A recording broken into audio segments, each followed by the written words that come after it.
The YouTube, Monte Kane, back with another video, and today, man, we dropped a knowledge video. I know I ain't been uploading in a long time, but I'm trying to gain some knowledge, spread some knowledge. And we speaking on Hamza Yusuf, the individual I just caught on. He's a Muslim, and he reads from the Quran, and he got some knowledge packed up in there. And we're gonna be speaking on some of his topics. Because if you love to complain, Allah will give you plenty to complain about. But if you want to show gratitude, Allah will give you plenty to show gratitude about. They did a study at Davis. It's called the gratitude study for depressed people. They had them write down every day, every morning, 10 things they were grateful for. Over a period of a month, people's depression started being lifted.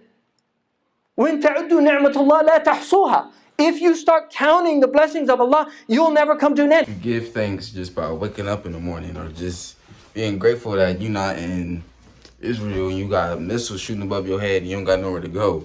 Just being grateful that you was born in America, even though it's corrupt. You're born in one of the most, well, the most righteous country in the land of opportunity. Even if we, black people, are oppressed, we still have opportunity. We're in the land. That the people that have the most tribulations in this world are the prophets and then those closest to them. And there's a hadith also, إِذَا أَحَبَّ اللَّهُ قَوْمًا ابْتَلَاهُم. If Allah loves people, He gives them a lot of tribulations. And part of the wisdom of that is that He makes the world uncomfortable for the people He loves, because the world is not their natural resting place. It's not a place where He wants them to feel comfortable. So Allah will throw difficulties into your life. In fact, Sa'id Nursi actually says that sometimes He'll give you physical tribulations just so that you're uncomfortable in order to want to get out of this world. The world is only temporary.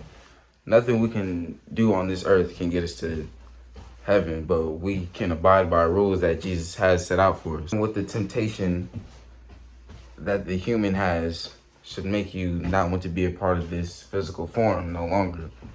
Al-Hakim is one of the names of Allah, and it comes from Hakama Yahkumu, which is to judge a thing, and you need wisdom to judge.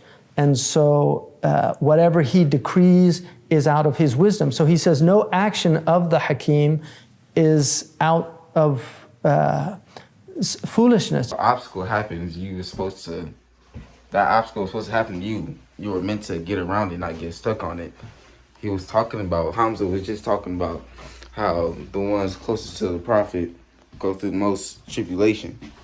Wise thing. And then لَعَلَّ اللَّهَ يُرِيدُ بِهِ الصَّلَاحِ, that God can do something that you think is not a good thing for you, but He's actually doing it to rectify you or to bring about some rectification. God has His path paved out for you. And if you try to pave your own way, God gonna remind you quick, like, that's not meant for you. Anytime you try to move about by yourself without the wisdom and waking up every day asking God for guidance is the wrong path, man. You're going down the wrong way. And this is from the Quran. Maybe you detest a thing and in it is good for you, and maybe you love a thing and in it is harm for you. And God knows, Allah subhanahu wa ta'ala knows, and you don't know. I often heard that joy is only meant through God. If it's not through God, it's not true joy. And I believe the Bible also talks about if you're finding joy through celebrations and other things, just like pagan holidays or your birthday, if you're putting anything over Jesus that day, it's not to be celebrated.